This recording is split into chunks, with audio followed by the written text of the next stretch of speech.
ఉండొచ్చు.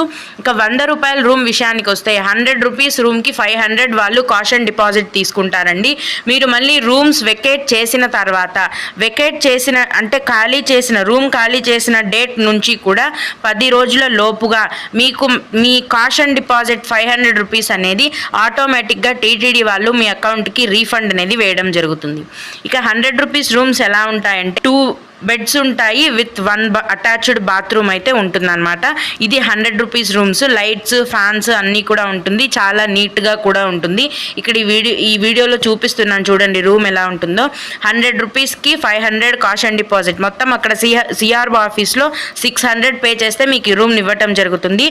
రూమ్ తీసుకున్న తర్వాత అందులో 24 గంటలు మాత్రమే ఉండాలండి. ఒక రోజుకే రూమ్ ఇస్తారు ఇవ్వటాన్ని. మీకు కావాలనుకుంటే ఒక రోజు ఉన్న తర్వాత ఇంకొక రోజుకి అంటే 2వ రోజుకి ఎక్స్టెండ్ చేసుకోవచ్చు. ఈ విధంగా మొత్తం మీద మీరు